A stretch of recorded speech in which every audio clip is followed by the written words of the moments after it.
He stood in that boardroom and said the words that would haunt him forever. A black woman won't suit this position.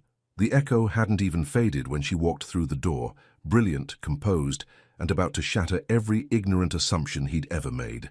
Ethan Ward thought he had it all figured out. Corner office, stellar reputation, the comfort of a world that had always bent to accommodate him. But Naomi Clark didn't come to accommodate anyone. What he didn't know that morning, what he couldn't possibly imagine, was that his casual prejudice had just set in motion a reckoning that would cost him his career, his pride, and force him to choose between the life he knew and the woman who would teach him what love actually means. By the time he realized she wasn't just suited for the position, she was suited for his heart, it might already be too late. Subscribe right now and comment below if you've ever had to completely rebuild yourself to deserve someone's trust, because this redemption story is about to get real. The morning sun cut through the glass walls of the boardroom at Dalton & Myers Marketing. Ethan Ward stood by the window, coffee in hand, watching the Atlanta traffic crawl below. At 33, he'd earned his corner office and his reputation. People listened when he spoke. They respected his judgment. "So who are we interviewing today?" Graham Cole leaned against the mahogany table, scrolling through his phone. Angela Brooks, the HR coordinator, glanced up from her folder. "Naomi Clark. She's got impressive credentials, worked at 2 major agencies. Her portfolio is strong." Ethan turned from the window. He set his coffee down with a soft click. "What's her background?" "Atlanta native, marketing degree from Emory. She's been in the field for 6 years." Angela smiled. "I think you'll be impressed." Graham snorted. "Another diversity hire?" Ethan's jaw tightened. He should have stopped Graham right there, should have said something about professionalism. Instead, he heard himself say, "A black woman won't suit this position. Our clients are conservative. They expect a certain image." The words hung in the air like smoke. Angela's smile vanished. She stared at him, her brown eyes sharp with disappointment. "Ethan, I'm being realistic." He picked up his coffee again, took a sip. "I'm just thinking about what works." "What works is talent," Angela said quietly. "And she has it." Before Ethan could respond, the boardroom door opened. Angela straightened her shoulders and walked toward the entrance. Her heels clicked against the polished floor. "Ms. Clark, right this way." Ethan felt his stomach drop. The woman who entered the room carried herself like someone who'd already won. She wore a navy blue suit that fit perfectly. Her natural hair was styled in elegant twists pulled back from her face. When she smiled at Angela, the warmth reached her eyes. "Thank you for seeing me," she said. Her voice was clear, confident. Ethan's throat went dry. He could still hear his own words echoing in his mind. "A black woman won't suit this position." She looked directly at him. Her dark eyes were intelligent, assessing. She extended her hand. "Naomi Clark, it's a pleasure to meet you, Mr. Ward." Her handshake was firm. "Professional." He fumbled through the introduction, acutely aware that Graham was smirking behind them. "Please, have a seat," Ethan managed. Naomi sat across from him, her posture perfect. She placed her leather portfolio on the table between them. Everything about her screamed competence. Ethan felt a bead of sweat form at his temple. "Tell us about your most successful campaign," he said. She didn't hesitate. "Last year, I led a rebranding project for a regional grocery chain. They were losing market share to bigger competitors. We focused on community connection, highlighting local farmers, family stories, neighborhood roots. Sales increased by 32% in 6 months. Graham leaned forward. "Anyone can boost sales temporarily. What about long-term growth?" "The campaign created lasting customer loyalty," Naomi replied smoothly. "A year later, their retention rate is still climbing. They've opened 3 new locations." She pulled out her tablet, sliding it across the table. "The data's all here." Ethan looked at the numbers. They were impressive, very impressive. He asked 3 more questions. She answered each one with facts, examples, and quiet confidence. She never got defensive, never wavered. 45 minutes later, she stood to leave. "Thank you for your time." After the door closed behind her, the room fell silent. Graham spoke first. "Well, she's got credentials, but can she handle our client base?" Ethan started to agree. Then he heard footsteps in the hallway. Mr. Dalton, the company's 60-year-old CEO, stepped into the boardroom. His silver hair was neatly combed. His eyes, sharp behind wire-rimmed glasses, swept across the room. "I sat in on the video feed," Mr. Dalton said quietly. He walked to the head of the table, hands clasped behind his back. She's the best candidate you've seen in years. Ethan opened his mouth, closed it. I want her hired, Mr. Dalton continued. She starts Monday. He looked directly at Ethan. Under your supervision. The next morning, Ethan arrived at his office to find an email waiting. The subject line read, New team member assignment. Ethan, Naomi Clark will report directly to you beginning Monday, 9 a.m. Please ensure her orientation is thorough and professional. I have high expectations for this partnership. Richard Dalton. Ethan's hand tightened around his mouse. He forwarded the email to Graham with a single sentence. Dalton hired her. Graham's reply came 30 seconds later. LOL. Let's see how long she lasts. Ethan stared at those words. Something uncomfortable twisted in his chest. Was that really funny? Was that what he sounded like? He deleted the email thread. Monday morning arrived cold and grey. Ethan got to the office early, hoping to avoid the inevitable. But at 8:45, he heard Angela's cheerful voice in the hallway. Your desk is right here near the window. The morning light is beautiful. Thank you. Naomi's voice was warm. You've been so helpful. Girl, we need more women on this floor. I'm glad you're here. Ethan busied himself with paperwork. He heard footsteps approach his open door. A soft knock. Good morning, Mr. Ward. He looked up. Naomi stood in his doorway, wearing a charcoal gray dress and a burgundy blazer. She held a coffee cup in one hand, her portfolio in the other. Naomi, he gestured to the chair across from his desk. Come in. She sat down, her movements graceful and unhurried. I wanted to thank you for the opportunity. Mr. Dalton made the decision. The words came out colder than he intended. Her expression didn't change, but something flickered in her eyes. Understanding, maybe, or disappointment. Well, she said evenly, I look forward to proving myself to everyone. She left his office without another word. Ethan exhaled slowly. He felt like he'd just failed a test he hadn't known he was taking. The first team meeting happened at 10 o'clock. Ethan's department gathered in the conference room. 8 people total. Graham sat across from Naomi, watching her like a hawk watches a mouse. Let's go around the table, Ethan said. Everyone introduce yourselves. One by one, his team members shared their names and roles. When it came to Naomi, she smiled at each person. I'm Naomi Clark. I'm excited to join the team and learn from all of you. What's your specialty? Asked Marcus, one of the junior account managers. Brand development and market research. I love finding stories that connect with people. Graham leaned back in his chair. We do things a certain way here. Our clients appreciate consistency. Of course, Naomi said pleasantly. Every company has its culture. I'm here to contribute, not disrupt. Ethan watched the exchange. Graham's tone had been dismissive, but Naomi didn't take the bait. She just kept smiling, kept her voice steady. The meeting continued. When Ethan presented the new campaign for a regional bank, Naomi took notes. She asked 2 thoughtful questions. Both times, Ethan found himself impressed by her insight. As everyone filed out, Mr. Dalton appeared at the door. His timing was never accidental. How did it go? He asked. Fine, Ethan said quickly. Mr. Dalton's gaze shifted to where Naomi was gathering her things. She asked good questions. Yes, sir.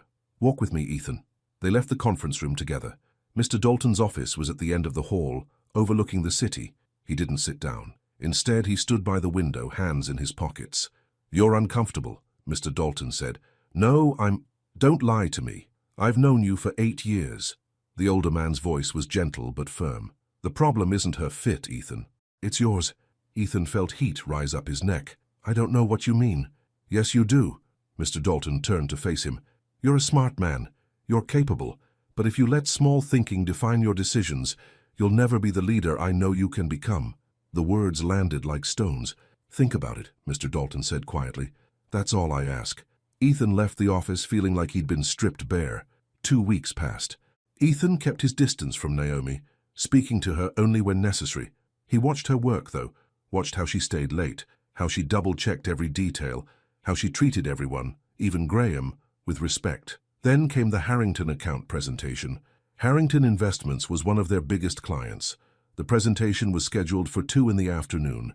Ethan had prepared the pitch deck himself, rehearsed it 3 times. But when he connected his laptop to the projector, the screen went black. Technical issue, he muttered, clicking frantically. The clients shifted in their seats. Mr. Harrington, a stern man in his 60s, checked his watch. Ethan felt sweat forming on his forehead. This was bad, very bad. May I? Naomi's voice was calm beside him. He looked at her, desperate. "Please." She stepped forward, unplugging his laptop and connecting her tablet to the projector instead. Within seconds, the presentation appeared on the screen. "Gentlemen," she said smoothly, "thank you for your patience. Let me walk you through our vision for your brand." Ethan stood frozen as Naomi took over. She knew the material, every slide, every talking point. She must have reviewed the deck on her own time. Her delivery was confident, but not arrogant. She made eye contact with each client. When Mr. Harrington asked a tough question about ROI, she answered with specific numbers and projections. 20 minutes later, the clients were nodding, smiling.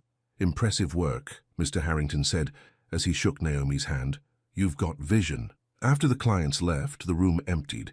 Ethan stood alone with Naomi by the conference table. "Thank you," he said quietly. She began packing up her tablet. "It's my job.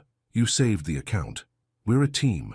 That's what teams do." She looked at him then, really looked at him. Her eyes were kind but direct. "You would have done the same for me. Would he have?" Ethan wasn't sure. The question haunted him as he walked back to his office. That night, long after everyone else had gone home, Ethan sat alone in the dark. The city lights glowed beyond his window. He replayed the presentation in his mind, watched Naomi's calm composure, remembered how she'd stepped in without hesitation. "She handled it better than I did," he whispered to the empty room. The admission felt like opening a door he'd kept locked for too long. The next morning, Ethan arrived at work with a strange feeling in his chest. Something like determination, something like shame. Angela caught him by the elevators. "Did you hear? Mr. Dalton wants you and Naomi to collaborate on the Morrison proposal. Together." "Yep. He sent the assignment this morning." Angela grinned. "Should be interesting." Ethan found Naomi at her desk, already reviewing files. She looked up when he approached. "Morning," he said. "Good morning." Her tone was professional, polite, nothing more. "I saw the Morrison assignment. Want to grab a conference room and start brainstorming?" She studied him for a moment, as if trying to decide if this was genuine. Finally, she nodded. "Sure, give me 5 minutes." They worked together for 3 hours. At first, the conversation was stiff. Ethan suggested ideas. Naomi built on them or offered alternatives. He found himself correcting her tone on a tagline, more out of habit than necessity. "The word revolutionary feels too aggressive," he said. She looked at him steadily. "The data shows that younger consumers respond to bold language. Morrison wants to reach millennials. This word tests well with that demographic." He opened his mouth to argue, stopped. She was right. The research backed her up. "Good point," he said instead. Something shifted in her expression. Not quite a smile, but close. They took a break around noon. The building had a small cafe on the ground floor. Ethan bought coffee from the same vending machine Naomi used. They ended up standing side by side, waiting for their cups to fill. "How are you finding the team?" he asked. "Everyone's been professional." The careful wording wasn't lost on him. "Graham can be difficult. I've worked with difficult before." She retrieved her coffee, added cream. "I'm here to do good work. That's what matters." They walked back to the elevator together. The conversation felt lighter than before. She mentioned a documentary she'd watched about marketing psychology. He told her about a book he'd read on brand loyalty. Small talk, nothing deep. But it felt normal, human. When she left his office later that afternoon, Ethan noticed the empty coffee cup she'd left on the corner of his desk. He found himself smiling at it. What was happening to him? The following week brought new challenges. Graham had been unusually quiet, which should have been a warning sign. Instead, Ethan felt relieved by the peace. Until Tuesday afternoon. Ethan was walking past the employee lounge when he heard laughter. He recognized Graham's voice immediately. "I'm just saying diversity hires aren't always about qualifications." "What do you mean?" someone asked. "Come on. We all know why she's really here." Dalton wanted to look progressive. More laughter. Then another voice. "Did you hear her accent? Where's she from anyway?" "Does it matter?" Graham's tone was mocking. "She probably got handed everything because of quotas." Ethan's hand froze on the doorframe. His stomach turned to ice. He should walk in there, should shut it down immediately. But his feet wouldn't move. Shame, hot and suffocating, wrapped around his throat. Because 3 weeks ago, he'd said something similar. He backed away from the lounge, his heart pounding. He went to his office, closed the door, and sat in the dark for 20 minutes. That evening, as people were leaving, Ethan saw Naomi gathering her things. Her movements were slower than usual. Her shoulders looked heavy. She'd heard them, he was sure of it. He wanted to say something, apologize, explain. But what could he possibly say? That he was sorry his colleague was an ass? That he himself had been just as bad? The words stuck in his throat. Naomi left without looking his way. Ethan stayed late that night, staring at his computer screen. Finally, at 8:30, he opened his email and started typing. Naomi, I wanted to thank you again for your work on the Harrington presentation and the Morrison proposal. Your contributions have been invaluable. I'm grateful to have you on the team. Ethan. He read it 3 times before hitting send. It wasn't enough, not even close, but it was a start. The next morning, he found a brief reply in his inbox. Mr. Ward, thank you for the acknowledgement. I appreciate the opportunity to contribute. Naomi, formal, distant, but she'd responded. Ethan found himself reading her email multiple times throughout the day, trying to decode the meaning behind the polite words. Friday brought unexpected news. Mr. Dalton called Ethan into his office just before lunch. I'm sending you and Naomi to lead the pitch for the Riverside Resort account, Mr. Dalton said. It's a weekend retreat. You'll present Monday morning. Ethan's eyes widened. Both of us? Yes. I want to see how you work together under pressure. Mr. Dalton's expression was unreadable. Travel arrangements are being made. You leave tomorrow. Sir, This is a big account, Ethan.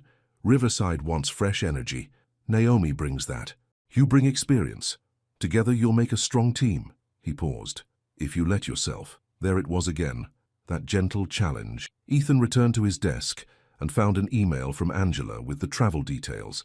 Separate rooms at a lodge 2 hours north. The retreat would last through Sunday, with the pitch scheduled for Monday morning. He saw Naomi leaving the break room and caught up with her. Did you hear about Riverside?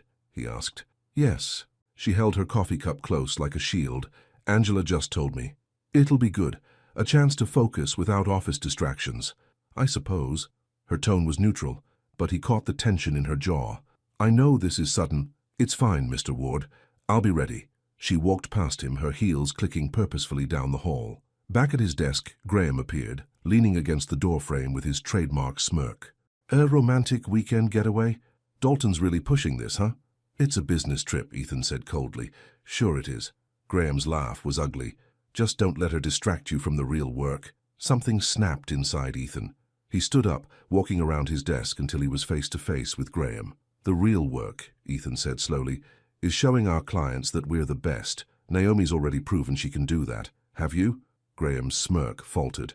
I suggest you focus on your own accounts, Ethan continued, and keep your opinions to yourself. He walked past Graham and out of the office, his hands shaking slightly. He'd never confronted Graham like that before, never drawn such a clear line. It felt terrifying. It felt right. Saturday morning, Ethan arrived at the office parking lot at 7. The company van was waiting. Naomi stood beside it, a small suitcase at her feet, looking at her phone. She glanced up when he approached. Morning. Good morning. He loaded his bag into the back. Ready for this? As ready as I'll ever be. The drive north took them through rolling hills and pine forests. Fall colors painted the landscape in gold and red. For the first hour, they barely spoke. Ethan focused on driving. Naomi watched the scenery, occasionally typing on her phone. But as they left the city behind, the silence felt less heavy. Have you been to this area before? Naomi asked. Once. Years ago. It's beautiful. My mother used to bring me to the mountains when I was little. Her voice softened. We'd spend weekends hiking. She said the trees helped her think clearly. Is she still in Atlanta? Yes. She's retired now. Taught middle school English for 30 years. Ethan glanced at her. That's impressive. She's the strongest person I know. Naomi's smile was genuine now, unguarded. She raised me alone after my father left. Never complained. Just kept pushing forward. That takes courage, Ethan said quietly. It does. She looked at him then, really looked at him. She taught me that respect isn't given. It's earned. Every single day. He heard the echo of her earlier words. Respect is expected, not rewarded. Your mother sounds wise, he said. She is. They drove in comfortable silence after that. When they arrived at the lodge, Ethan pulled up to the rustic main building. Mountains rose behind it, their peaks touching low clouds. Wow, Naomi breathed. Yeah. He turned off the engine. Pretty incredible. Inside, the lobby smelled like cedar and wood smoke. A fire crackled in the stone fireplace. Ethan checked them in, while Naomi admired the view through floor-to-ceiling windows. Here you go. The desk clerk handed him 2 key cards. You're in rooms 12 and 14, top floor, end of the hall. Ethan walked over to Naomi. He held out one key card. Your room. She took it, their fingers brushing for just a second. Thank you. Want to grab dinner in an hour? We can go over the pitch deck. She nodded. That works. An hour later, they met in the lodge restaurant. The space was cozy, lit by candles and soft overhead lights. They ordered food and spread their laptops across the table. For 2 hours they worked, refined slides, debated talking points, argued about color schemes, but this time the disagreements felt different, productive, like they were building something together instead of fighting over territory. I think we've got it, Naomi said finally, leaning back in her chair. I think you're right. She smiled, a real smile that reached her eyes. Want to know a secret? Sure. I was terrified about this trip. Ethan blinked. Why? Because... She hesitated, choosing her words carefully. Because I wasn't sure if we could work together, really work together. And now I think maybe we can. She met his gaze. If we both try. Something warm settled in Ethan's chest. I'd like that. They finished their meal, conversation drifting from work to life. She told him about her favorite books. He shared stories about growing up in suburban Atlanta. The wall between them, built of awkwardness and hurt, began to crack. When they finally left the restaurant, the night air was cool and crisp. They walked slowly back toward the large entrance. Thank you for today, Naomi said quietly, for listening, for trying. Ethan stopped walking. He looked at her, really looked at her in the moonlight. You're extraordinary, he said softly. The words surprised both of them. Naomi's eyes widened slightly. For a moment, neither of them moved. Good night, Ethan, she said finally, her voice barely above a whisper. Good night, Naomi. He watched her walk into the lodge, his heart beating faster than it should. Something was changing, something big, and Ethan Ward wasn't sure if he was ready for it. But he knew, standing there under the mountain stars, that there was no going back now. Sunday morning arrived with golden light streaming through the pine trees. Ethan woke early, his mind already spinning with thoughts of the presentation, but mixed in with the work anxiety was something else, something he didn't want to name yet. He'd dreamed about Naomi's smile. He showered, dressed in casual clothes, and headed downstairs to the lodge restaurant. The smell of coffee and bacon filled the air. A few other guests sat scattered around the room, speaking in hushed morning voices. Then he saw her. Naomi sat by the window, wearing jeans and a cream-colored sweater. Her hair was pulled back in a simple ponytail. She looked relaxed, almost happy. She was reading something on her tablet, her coffee cup steaming beside her. Ethan's feet moved before his brain could stop them. Mind if I join you? She looked up, surprised. Then she smiled. Please. He sat down across from her, ordered coffee from the passing waitress. For a moment, neither of them spoke. It wasn't awkward exactly, just aware, like they both knew something had shifted last night, but weren't ready to talk about it. Sleep well? Naomi asked. Actually, yes. You? Better than I expected. She closed her tablet. I was thinking about the pitch. I have one more idea for the opening. Let's hear it. She explained her concept, starting with a story instead of statistics. A narrative about a family choosing Riverside Resort for their reunion, making it personal before diving into the business details. That's brilliant, Ethan said. It hooks them emotionally right away. You think so? I know so. He leaned forward. This is why Dalton hired you. You see the human side of everything. Pink colored her cheeks. I just think people connect with stories more than numbers. You're right. And I should have listened to you sooner. The words hung between them. Naomi's eyes searched his face, looking for something. Sincerity, maybe, or proof that he meant it. Thank you, she said softly. They spent the morning refining the presentation. They found a quiet corner of the lodge's business center, a small room with a fireplace and comfortable chairs. They worked side by side, laptops balanced on their knees. Around noon, Naomi started telling a story about her mother, without even realizing she was doing it. When I was 12, my mom lost her job, Naomi said, eyes distant. Budget cuts. She'd been teaching for 15 years, and suddenly it was gone. We had maybe 2 months of savings. Ethan stopped typing. He listened. I remember coming home from school one day and finding her at the kitchen table. She was crying. I'd never seen her cry before. Naomi's voice grew quieter. I asked if we'd be okay. And you know what she said? What? She said, baby, we're always okay because we have each other. Money comes and goes, but family, that's forever. Naomi smiled at the memory. She got another teaching job 6 weeks later, but that moment stuck with me. It taught me what real strength looks like. Ethan felt something crack open in his chest. She sounds amazing. She is. Naomi looked at him. She sacrificed everything for me. Made sure I had opportunities she never got. That's why this job matters so much. Why any job matters. I want to make her proud. I think you already have, Ethan said quietly. Their eyes met, held. Something passed between them. Understanding, connection, maybe something more. Naomi cleared her throat and looked back at her laptop. We should probably keep working. Right. Yes, of course. But Ethan couldn't focus anymore. He kept replaying her words. Kept seeing the love in her eyes when she talked about her mother. Kept thinking about how wrong he'd been. About everything. That evening, they decided to take a break from work. The lodge offered a short hiking trail that looped around a nearby lake. Naomi suggested they walk before dinner. The path was easy, covered in fallen leaves.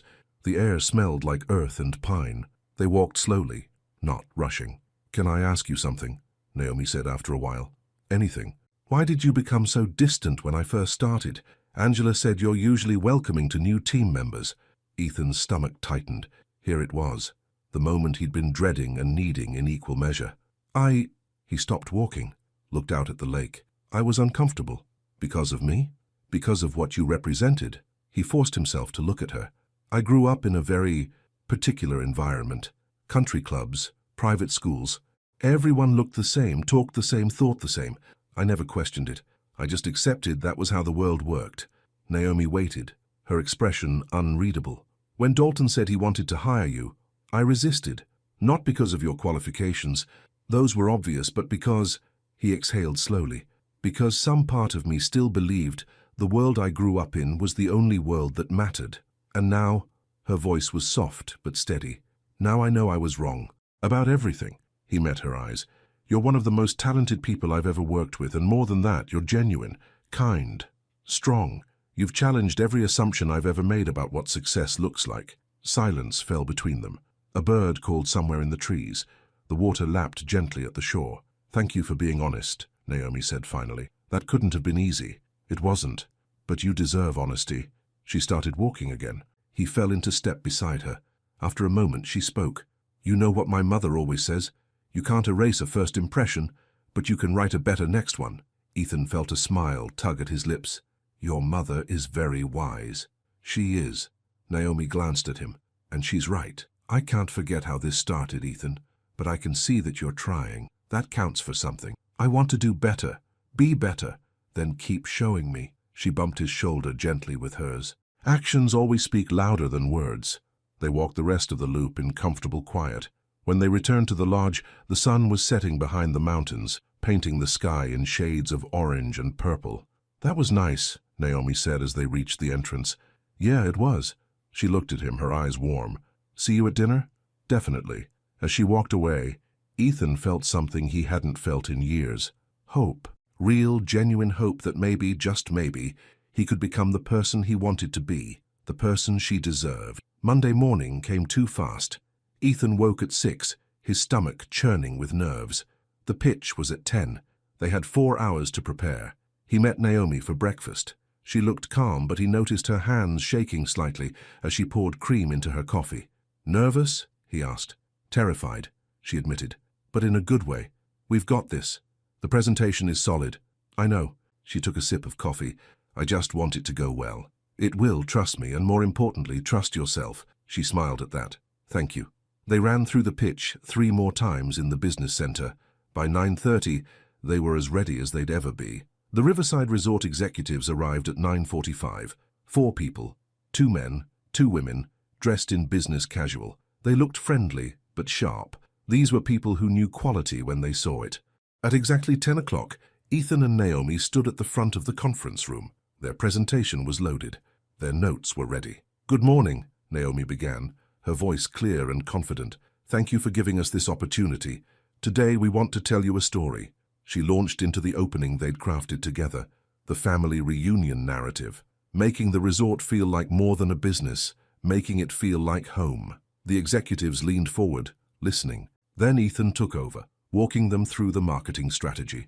Social media campaigns, influencer partnerships, local community engagement. Every point was backed by data, but delivered with warmth. When questions came, Naomi fielded them brilliantly. One executive asked about ROI projections.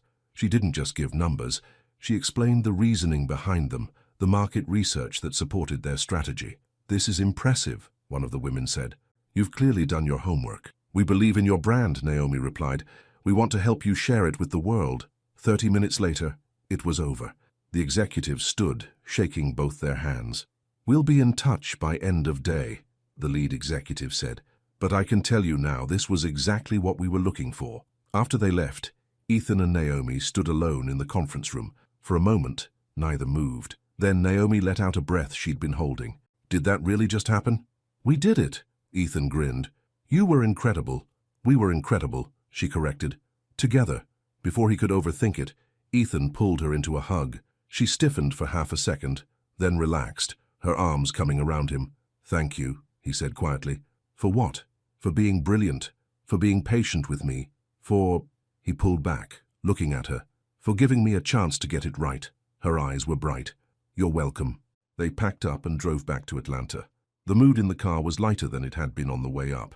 They talked about everything and nothing, favorite movies, worst concert experiences, foods they hated but pretended to like. When Ethan's hand brushed hers on the center console, neither of them pulled away. That evening, Ethan got the call. Riverside had accepted their proposal. They'd won the account. He immediately texted Naomi, "We got it." Her response came seconds later, "Yes, I knew we would." Then another text, "Thank you for trusting me." Ethan stared at those words for a long time before replying, "Thank you for being someone I can trust." Tuesday morning, the office buzzed with news of the Riverside win. Mr. Dalton called a quick team meeting to congratulate Ethan and Naomi publicly. "Outstanding work," Mr. Dalton said, beaming. "This is exactly the kind of partnership I want to see." Angela hugged Naomi afterward. "I knew you'd kill it." "We both did," Naomi said, glancing at Ethan. But not everyone was celebrating. Graham watched from across the room, his expression dark. He left the meeting without saying a word. That afternoon, Ethan and Naomi worked together on follow-up materials for Riverside. The office felt different now, lighter.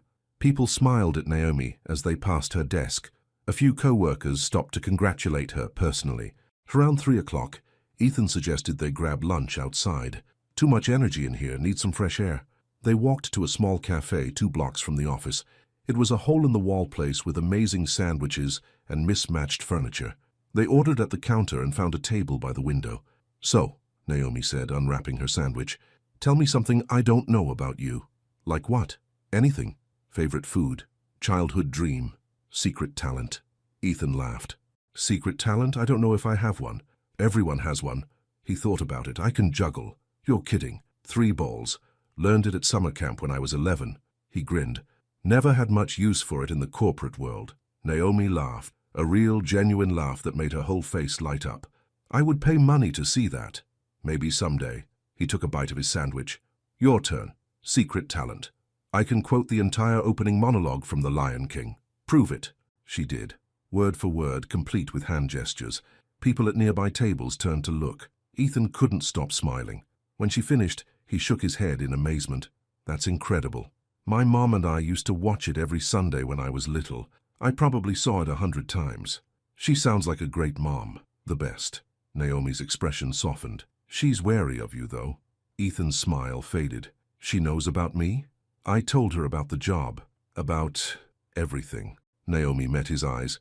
"She said some men apologize because they're caught, others because they've changed. She told me I'd have to figure out which one you are. And have you?" "I'm starting to." She reached across the table, her hand covering his for just a moment. "You're changing, Ethan, I can see it." His throat felt tight. "I hope so." They finished lunch and walked back to the office slowly. The autumn air was crisp, leaves crunching under their feet. When they reached the building entrance, Ethan opened the door for her. She paused in the doorway. "Thank you. For lunch? For everything." She smiled. "I think we might actually be friends now." Friends. The word should have felt good. It did feel good. But some part of Ethan wanted more. He wasn't ready to admit it yet, but the feeling was there, growing stronger every day. "Yeah," he said. "I think we are." Wednesday afternoon, everything fell apart. Ethan was in a meeting when his phone buzzed. A message from Angela. 911, come to your office now. He excused himself and hurried down the hall. When he entered his office, he found Mr. Dalton standing by the window, his expression grim. Angela sat in one of the chairs, wringing her hands. "What's wrong?" Ethan asked. "We have a problem," Mr. Dalton said quietly.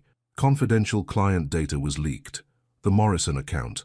Ethan's blood ran cold. "How?" "We're investigating, but—" Mr. Dalton turned to face him. "Graham is claiming Naomi was the last person to access the files. That's impossible. She would never—" "I know." Mr. Dalton held up a hand. "But we need to handle this carefully. There's going to be a team meeting in 20 minutes. HR will be present." The meeting was brutal. Graham stood at the front of the conference room, presenting his evidence with cold precision. Login times, file access records, everything pointing to Naomi. Naomi sat quietly, her face carefully blank, but Ethan saw the tremor in her hands. "This is ridiculous," Ethan interrupted. "Naomi wouldn't compromise client confidentiality. Anyone who's worked with her knows that." "The logs don't lie," Graham said smoothly. "Logs can be manipulated. Timestamps can be altered." Ethan stood up, his voice rising. "You're accusing an innocent person because you can't stand that she's better at this job than you are." The room went silent. Graham's face turned red. "How dare you—" "No, how dare you?" Ethan stepped forward. "Naomi has done nothing but excellent work since she started here. She saved the Harrington account. She helped win Riverside. And instead of acknowledging that, you're trying to destroy her reputation." "Mr. Ward," the HR director said carefully, "we need to follow protocol. Then follow it properly. Investigate everyone who had access to those files. Check the IP addresses. Do actual detective work instead of jumping to conclusions." Naomi stood up slowly. Her voice was quiet but steady. "It's okay, Ethan." "No, it's not." "Yes, it is." She looked at the HR director. "I understand you need to investigate. I'm happy to cooperate fully. But I want it on record that I did not leak any confidential information." "Noted," the HR director said. Mr. Dalton spoke up. "We'll suspend the investigation until we have more concrete evidence. Everyone back to work." The room emptied slowly. Ethan caught up with Naomi in the hallway. "I'm sorry," he said. "Thank you for defending me." Her eyes were wet, but she wasn't crying. "You didn't have to do that." "Yes, I did." He touched her arm gently. "I won't let them treat you like this." She nodded, then walked away toward her desk. Ethan watched her go, his chest tight with anger and helplessness. Later that afternoon, Mr. Dalton called Ethan into his office. "That was quite a show," the older man said. "I couldn't just sit there. I'm not criticizing you." Mr. Dalton gestured for him to sit. "I'm observing. You've changed, Ethan. The man who interviewed Naomi 2 months ago would never have stood up like that. She deserved someone to stand up for her." "Yes, she did." Mr. Dalton leaned back in his chair. "I've already started my own investigation. Between you and me, I don't think Naomi had anything to do with this leak." "Then why?" "Because I need proof before I can act. Corporate politics are delicate." He fixed Ethan with a serious look. "But I want you to know. I see what you're doing, and I'm proud of you." The words landed heavy and warm in Ethan's chest. That evening, Ethan stayed late at the office, going through access logs himself. Something wasn't adding up. The timestamps Graham had shown didn't match the patterns he was seeing in the system. His phone buzzed. A text from Naomi. "Thank you again for today. It means more than you know." He typed back, "I'd do it again, 1,000 times." A minute passed. Then, "I believe you." Ethan smiled at his screen. Then he went back to the logs, determined to find the truth. Around 8 o'clock he found it. A discrepancy in the IP addresses. Someone had accessed the files remotely, using credentials that looked like Naomi's, but came from a different location. He forwarded the information to Mr. Dalton immediately. The next morning, Ethan arrived early. He wanted to talk to Naomi before the office filled up, but when he got to her desk, it was empty, clean. Everything personal was gone. His heart stopped. Angela appeared beside him, her face somber. "She resigned last night. Sent her letter to HR at 11 p.m. "What?" "She's done, Ethan. She said she couldn't work in an environment where her integrity was questioned." Ethan felt the world tilt. "Where is she?" "I don't know. She hasn't answered my calls." He found her badge on his desk, the little plastic card with her photo left deliberately where he'd see it. Next to it, a handwritten note. "Thank you for trying, but some battles aren't worth fighting. Take care of yourself." And Ethan sank into his chair, the badge clutched in his hand. His reflection stared back at him from the dark computer screen, distorted and wrong. He'd lost her, and this time he didn't know if he could get her back. Friday morning came grey and cold. Ethan hadn't slept. He'd spent the entire night staring at Naomi's note, reading it over and over until the words blurred together. Some battles aren't worth fighting, but she was wrong. This battle was worth everything. At 7 a.m., Ethan marched into Mr. Dalton's office. The CEO was already there, reading reports with his morning coffee. "I have proof," Ethan said without preamble.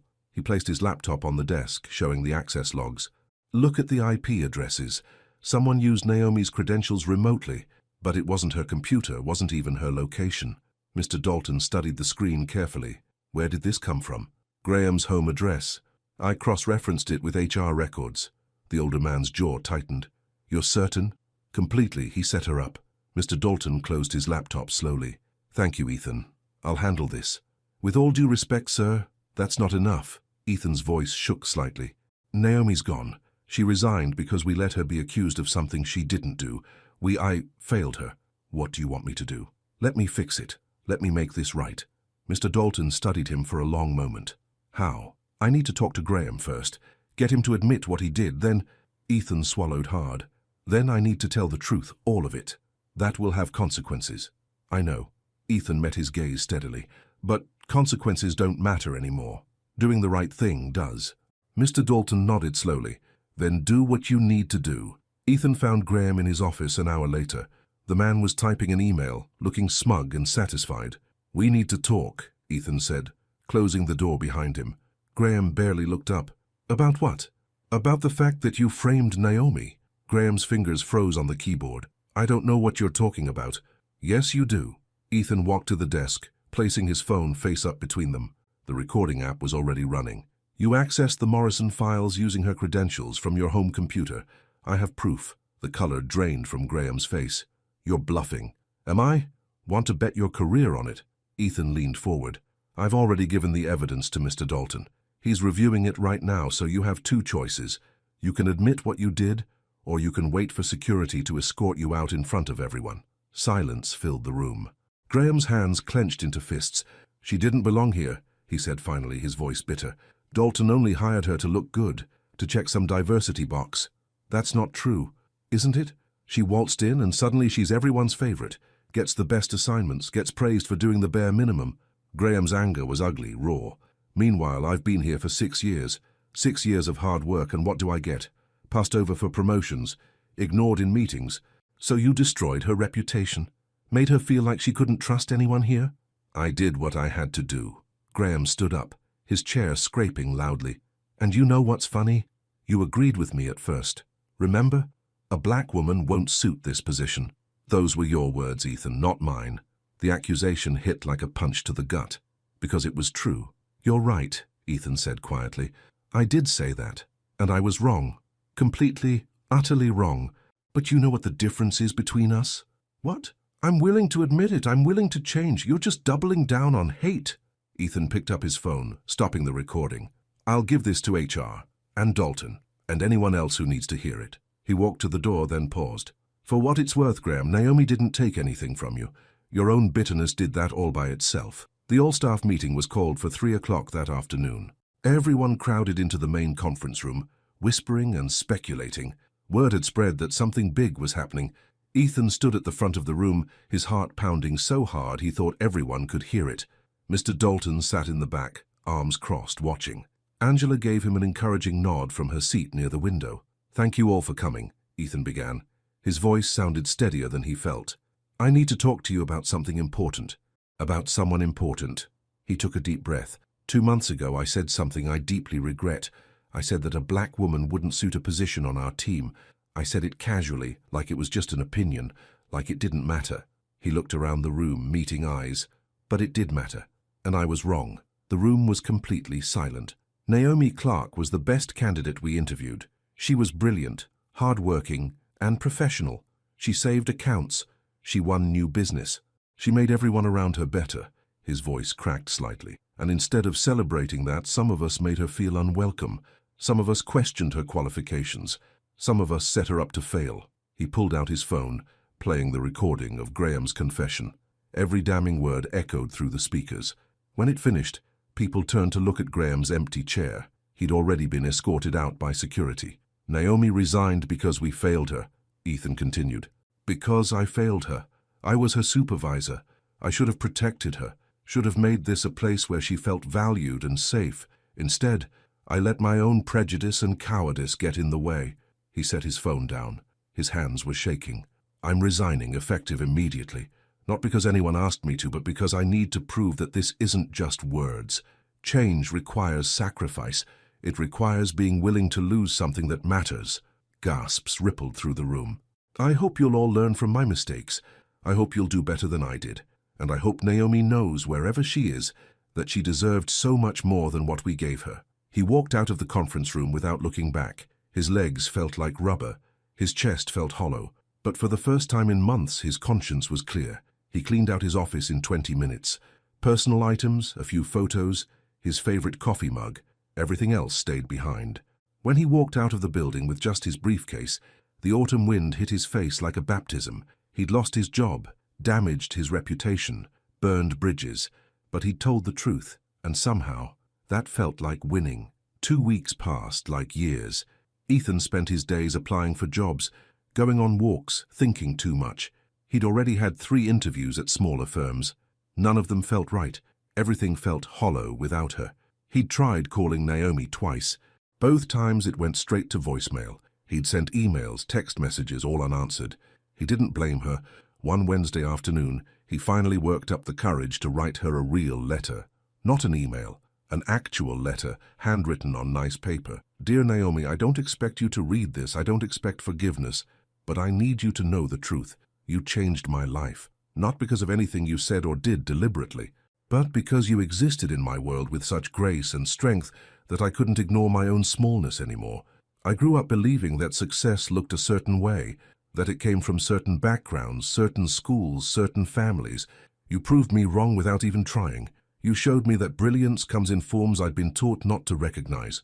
I'm sorry for how I treated you, for the coldness, the distance, the failure to see you clearly from the start. I'm sorry I didn't defend you louder and sooner. I'm sorry I let you walk away thinking you weren't valued. You were valued.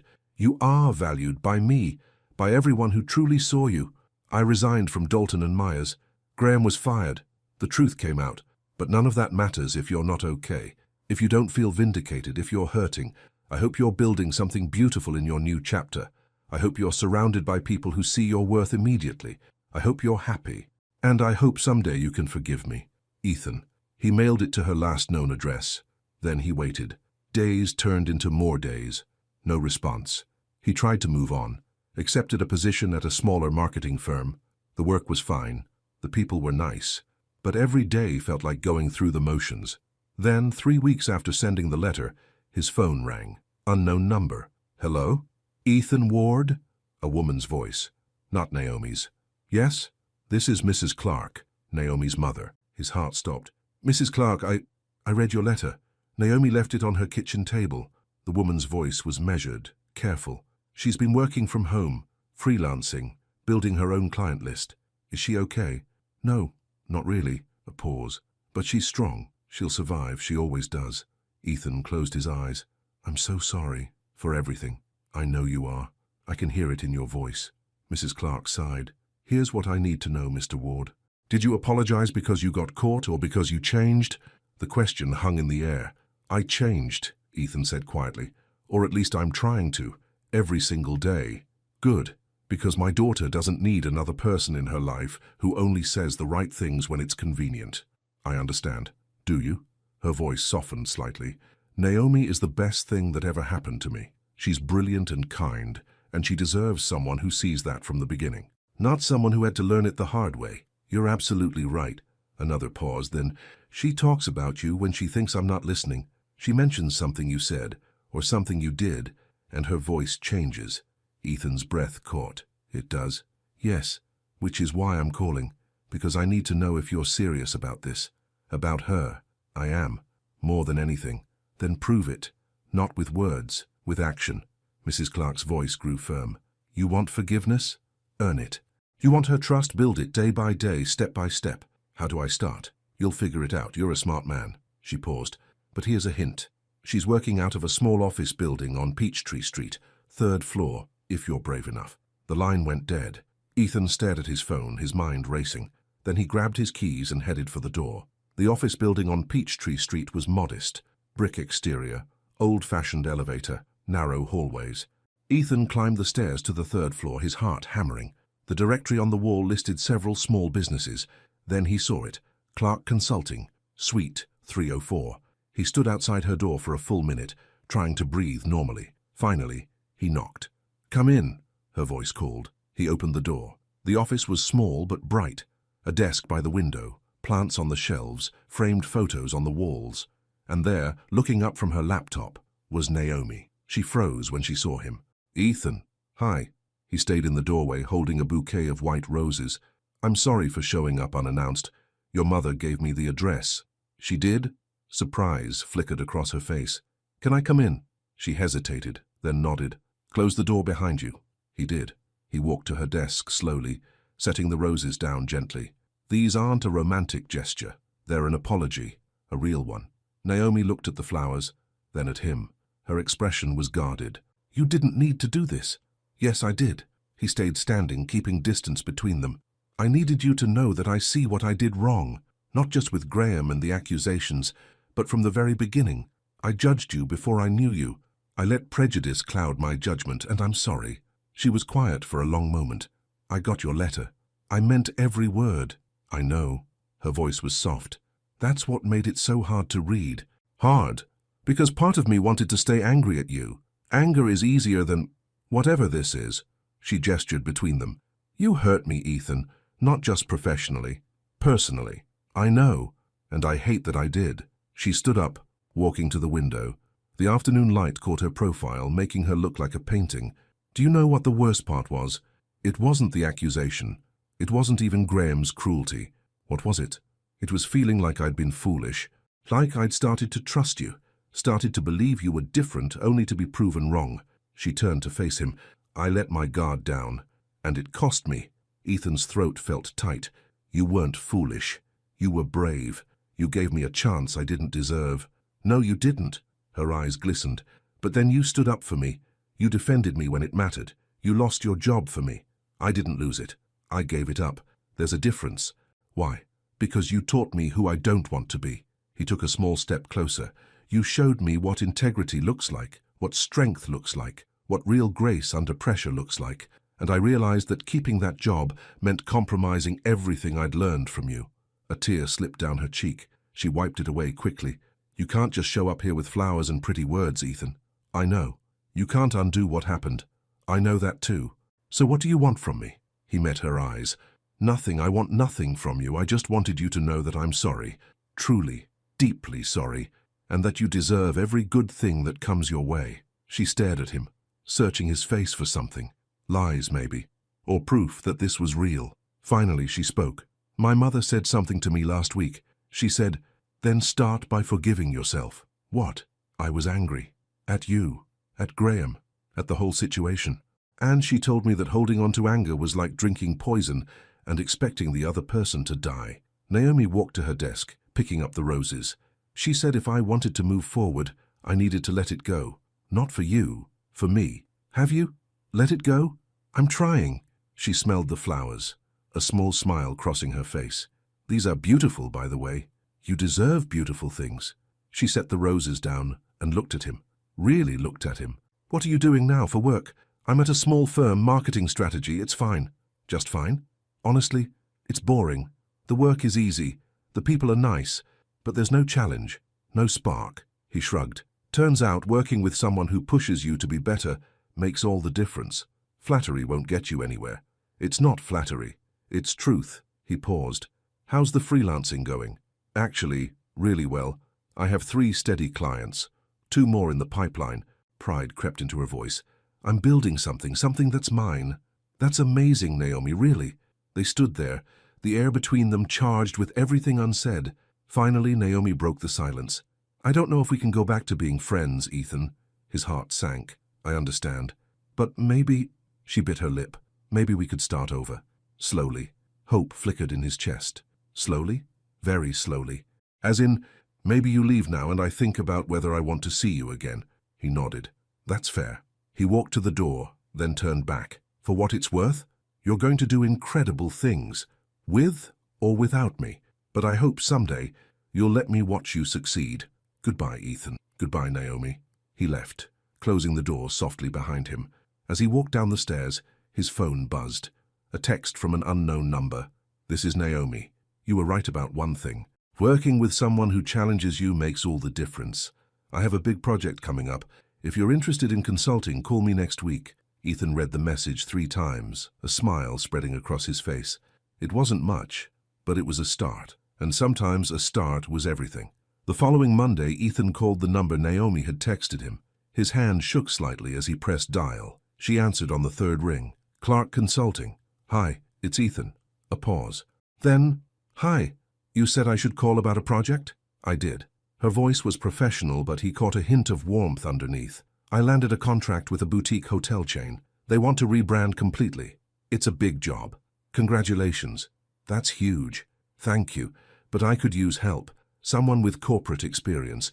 Someone who understands brand positioning. Another pause. Someone I can trust to do good work. The last part landed softly between them. I'd be honored, Ethan said. When do we start? Tomorrow, 9 a.m., my office. I'll be there. Tuesday morning, Ethan arrived at Naomi's office at 8:45. He brought 2 coffees from the shop downstairs, one black, one with cream and sugar, because he wasn't sure which she preferred. When he knocked, she called for him to enter. She was already at her desk, reviewing documents. Morning, he said, holding up the cups. I didn't know how you take your coffee. She looked at the cups, then at him. A small smile tugged at her lips. Cream and sugar. Then this one's yours. He set it on her desk. Thank you. She took a sip, her eyes closing briefly. That's perfect. They spent the morning going over the hotel project. The chain had 6 properties across Georgia and wanted a unified brand message that still honored each location's unique character. It was complex, nuanced work, exactly the kind of challenge Ethan had been missing. As they worked, something shifted. The awkwardness from their last meeting began to fade. They fell into an easy rhythm, Naomi suggesting ideas, Ethan building on them, both of them refining until something clicked. What about this? Naomi turned her laptop toward him. Each property keeps its name, but we create a tagline that ties them together. Every stay tells a story. That's good. Really good. Ethan leaned forward. We could do a campaign showing real guests' stories. Honeymoons, anniversaries, family reunions. Yes. Her eyes lit up. Make it personal, make it real. They worked through lunch, ordering sandwiches and eating at her desk. The conversation drifted from work to life. She told him about a difficult client who'd wanted neon colors for a meditation app. He told her about his mother's recent obsession with pickleball. It felt normal, easy, like they were just 2 people who enjoyed each other's company. Around 3 o'clock, Angela texted Ethan. How's it going? He replied, good, really good. Don't mess this up, she wrote back, followed by a heart emoji. He smiled at his phone. What? Naomi asked. Angela's checking on me, making sure I'm behaving.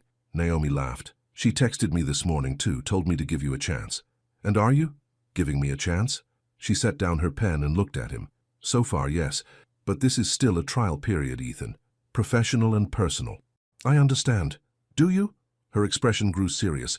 Because I need you to know something. I don't forgive easily, and I don't forget. What happened at Dalton and Myers hurt me, deeply. I know.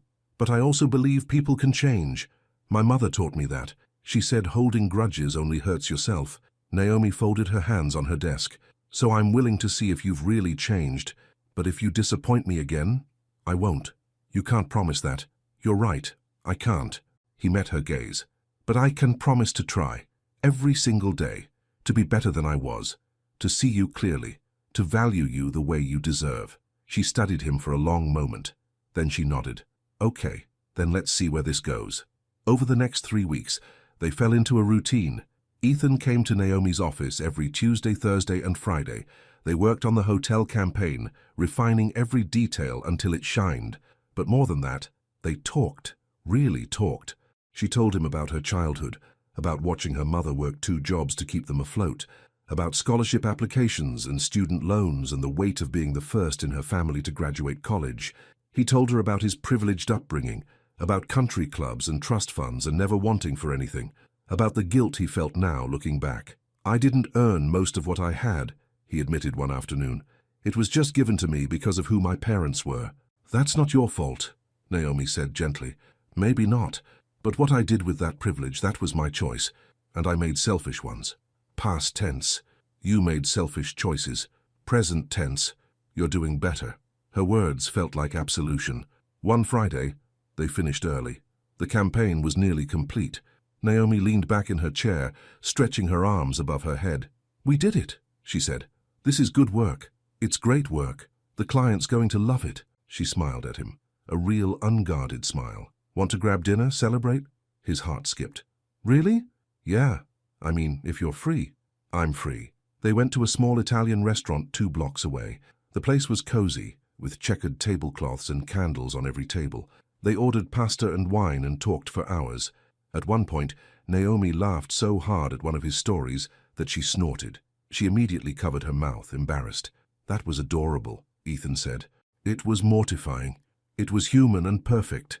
He reached across the table, his hand hovering near hers. "Can I tell you something?" "Sure."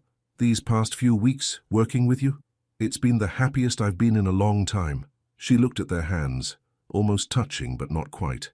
"Me too." "Really?" "Yeah." She pulled her hand back, but gently. "You're different now, Ethan. Softer, more open. You make me want to be better." "That's nice to hear. But you know what's nicer? Knowing you want to be better for yourself, not just for me." He thought about that. She was right. He'd changed because he'd finally seen himself clearly, seen the smallness of his thinking, the harm of his assumptions. Naomi had been the catalyst, but the work was his own. "You're right," he said. "I'm doing this for me, but having you in my life makes it easier." "Good answer." She smiled over her wineglass. "You're learning." They left the restaurant around 9. The city streets were alive with people and music and light. As they walked back toward her office, Ethan felt a contentment he hadn't known in years. "Thank you for tonight," he said when they reached her building. "Thank you for being good company." She started to turn away, but he called her name. "Naomi? Yeah? Would you want to do this again? Not for work, just dinner, talking, spending time together." She tilted her head, considering. "Are you asking me on a date?" "I don't know. Maybe. If you're open to it." "I'm not ready for dating, Ethan, not yet." His heart sank a little, but he nodded. "I understand. But," she continued, "I'm open to more dinners, more conversations, seeing where things go naturally. I can work with that." She laughed. "Good night, Ethan." "Good night." He watched her enter her building, then walked back to his car with a lightness in his step. Progress. Slow, careful progress. But progress nonetheless. The hotel chain loved their campaign. They signed a year-long contract with Naomi's consulting firm and requested that Ethan remain on the project. The celebration happened at Naomi's office. Her, Ethan, Angela, and a bottle of champagne Angela had insisted on bringing. "To second chances," Angela toasted, raising her glass. "To second chances," Naomi and Ethan echoed. They drank, laughed, and told stories about the project's challenges. Angela regaled them with office gossip from Dalton and Myers. Apparently Graham had been blacklisted from several firms in Atlanta after word spread about what he'd done. "Good riddance," Angela said firmly. "He got exactly what he deserved." As the evening wound down, Angela excused herself. "I've got an early morning, but you two, keep celebrating. You earned it." After she left, Naomi and Ethan stood on the small balcony attached to her office. The city stretched out before them, lights twinkling in the darkness. "This is a good view," Ethan said. "It's why I rented this space. Sometimes I just sit out here and think." "About what?" "Everything. Where I've been, where I'm going, who I want to be." He turned to look at her. The wind caught her hair, pushing it back from her face. She looked peaceful, beautiful. "Can I tell you something?" he asked. "You're full of confessions tonight. Just one more." He took a breath. "I'm proud of you, for building this, for not letting what happened destroy you, for being brave enough to start over." Her eyes glistened. "That means a lot. You deserve to hear it." They stood in comfortable silence for a while. Then Naomi spoke softly. "I was scared, you know. When I left Dalton and Myers, I felt like a failure. You weren't." "Let me finish." She held up a hand. "I felt like one, like I'd let them win. But then I realized something. They didn't take anything from me that I couldn't rebuild, better, stronger, on my own terms. That's incredibly wise. My mother's words, not mine." She smiled. "But I'm learning to believe them. Ethan reached for her hand. This time she didn't pull away. Their fingers intertwined and warmth spread through his chest. "Thank you," he said quietly. "For what?" "For letting me be part of this. Part of your rebuilding." She squeezed his hand. "Thank you for showing up, for doing the work, for proving me right." "Right about what?" "That you could change, that you were worth a second chance." They stood there, hands clasped, the city humming below. Neither of them wanted to move, neither wanted to break the spell. Finally, Naomi spoke. "I should probably get home, it's late. Let me walk you to your car. It's just downstairs." "I know. Let me anyway." They walked through her office, down the stairs, into the parking garage. Her car was parked near the elevator. When they reached it, she turned to face him. "Ethan." "Yeah? I'm glad you showed up that day with the roses." "Me too. And I'm glad we're doing this, building something new." "So am I." She stood on her toes and kissed his cheek. Soft, brief, but enough to make his heart race. "Good night," she whispered. "Good night, Naomi." He watched her drive away, touching the spot where her lips had been. Something was definitely changing between them. Something wonderful and terrifying in equal measure. 2 weeks later, they were both working late on a proposal for a potential new client. The deadline was the next morning, and they still had hours of work ahead. Around 8 p.m., Naomi stood up and stretched. "I need a break. Want to walk around the block?" "Definitely." They left her office and stepped into the night. The air was cool, carrying the smell of rain. Dark clouds gathered overhead. "Looks like a storm's coming," Ethan observed. "We'll be quick." They walked down Peachtree Street, past closed shops and late-night restaurants. The city felt different at night, quieter, more intimate. "Can I ask you something personal?" Naomi said. "Anything." "When did you know that you'd been wrong about me?" Ethan thought about it. "I think it was gradual, little moments that added up. But the Harrington presentation was big, watching you save the account so calmly, realizing you were better under pressure than I'd ever been." He paused.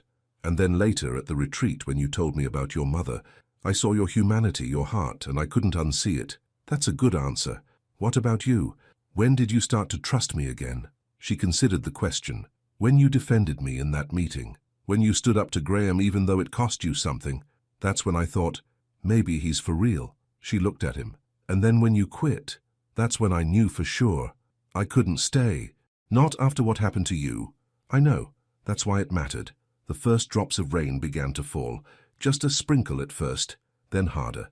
Within seconds, it was pouring. "Run!" Naomi laughed, grabbing his hand. They ran down the sidewalk, but there was no shelter nearby. They were soaked within a minute, water streaming down their faces. Finally, they stopped under a shop awning, breathless and laughing. "So much for a quick walk," Ethan said, pushing wet hair out of his eyes. Naomi was laughing too hard to respond. Her mascara had smudged slightly. Her clothes clung to her. She looked absolutely radiant. Ethan's smile faded.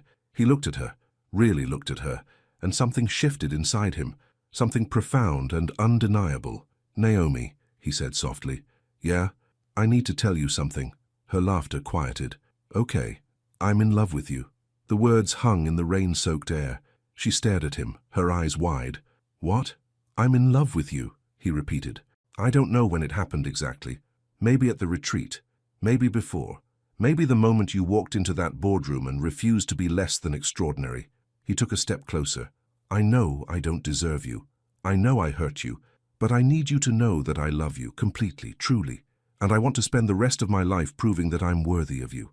Tears mixed with rain on her cheeks. "Ethan, I'm not asking you to love me back. Not yet. I just needed you to know, because holding it in was killing me." She covered her mouth with her hand, a sob escaping. "You really mean that?" "Every word. I'd say it 1,000 times if you need to hear it. I don't need 1,000 times."